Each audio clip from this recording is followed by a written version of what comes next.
Hi friends, welcome back to Mr. Mark's Classroom. I'm Mark Jones and I want to share with you some ideas that might help with classroom management. As I'm observing in the classes that I have here at my own church, I see there's a couple of things that we really could pay attention to and maybe we have been neglecting. And we would be able to engage children even greater if we could put some of these things in order. First of all, let me just talk about classroom arrangement. In preschool, we have children's furniture that is for each age, for each size that is appropriate for them. But there's a lot of different equipment in preschool that's different than elementary. So we have a home living center, a block center, we have the art center often is an easel, maybe it's tables.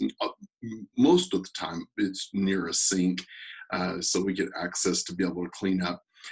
We have a science area, a shelf even, and then a home living. Of course, we use like the stove and sink, the doll crib, the little chairs and table, but you could add in that an ironing board, the refrigerator, the cupboard.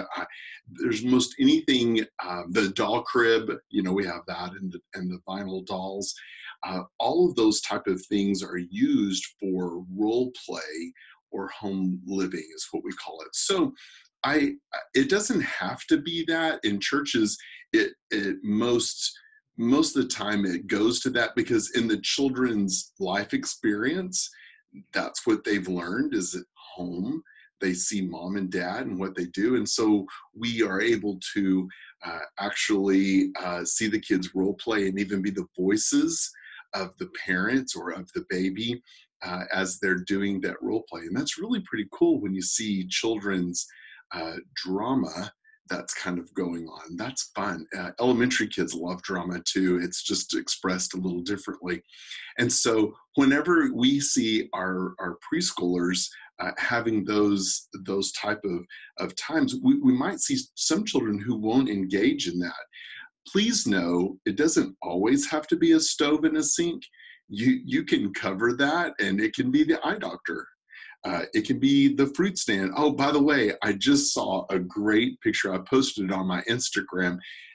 And if you're not following me on Instagram, go ahead and do that. It's Mr. Mark's Class.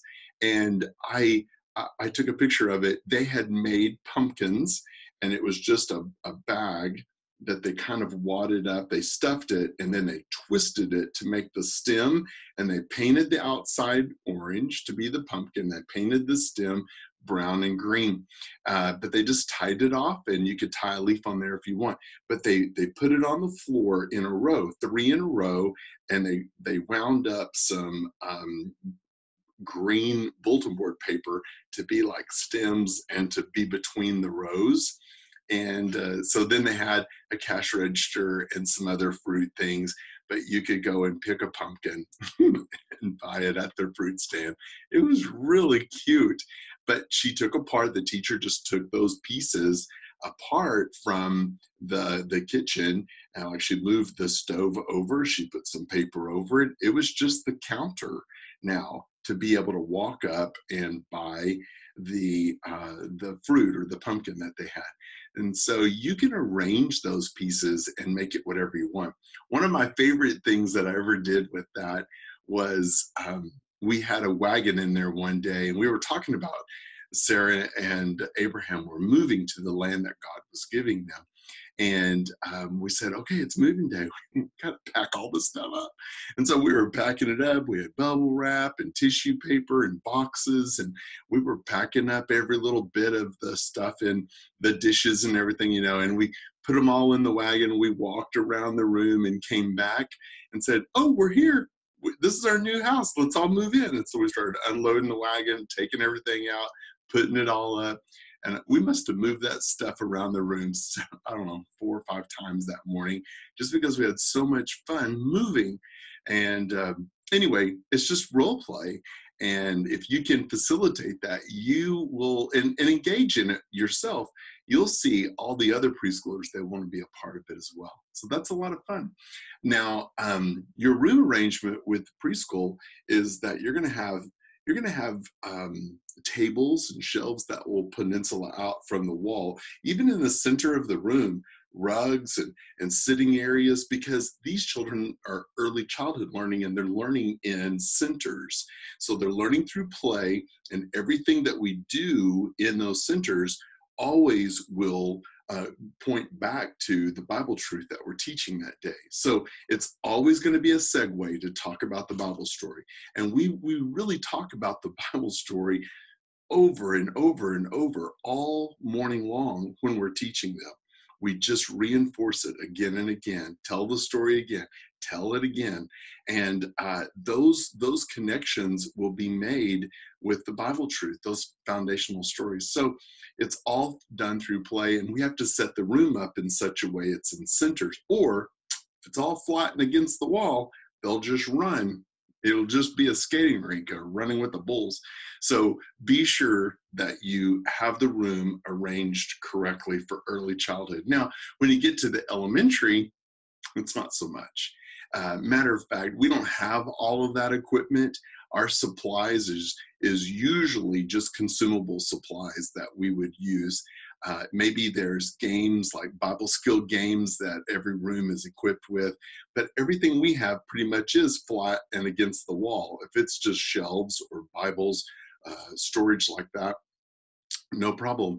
Then we have tables in the room with chairs around them, and they need to be mobile. Like, we need to be able to move the chairs and play a game, physical game. Like we could, it's not going to be playground games, but we can at least be getting up and moving. Physical learning is a big deal.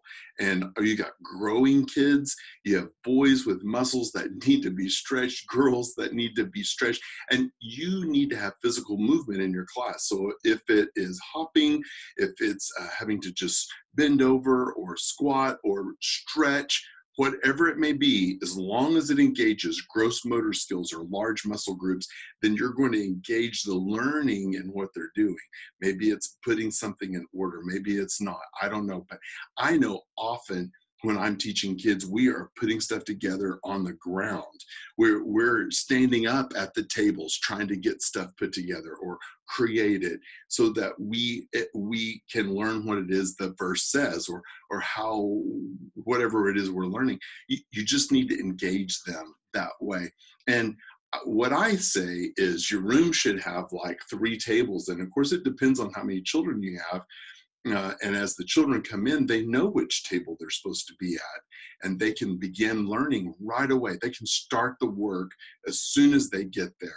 And then when we get to our Bible study time, I'm going to pull them. I'm talking kindergarten, first grade, all the way up 5th and 6th grade. We're going to come over to the circle time, and they can have their chairs around a semicircle facing me. I'll have my Bible, my items are right here with me, and I can lead through the Bible study. The problem that I see is I am finding more and more teachers pushing their tables together like a big conference room table, like a big conference room table, and all sitting around it, and they never get up. Those children come in and are expected to sit there for an entire hour. Now, just so you'll know, a conference room table sitting around it, that's how senior adults like to go to Sunday school. That's how old men want to go to Sunday school. That's how they study the Bible. And I'm not knocking them. That's how they do it. But that's not how children do it. So just because you're the most comfortable doing that, it does not mean that children are. They would rather be engaged with physical learning, and they would be more in tune with you and not at a table if they were sitting in chairs around you. I dare you to try this. You just test it and see. They can hold their Bible in their lap. They can look at you. You can engage them better when you're trying to tell the story and getting their noses back in the Bible to tell you what a verse says. You just need to set it up that way and go. You try it and see if you have more kids engaged and enjoying their learning time in the classroom. I just challenge you to arrange your class that way. And you may have a whole bunch of stuff in there. It just needs to go to the trash. Maybe you are a hoarder and you need to quit it.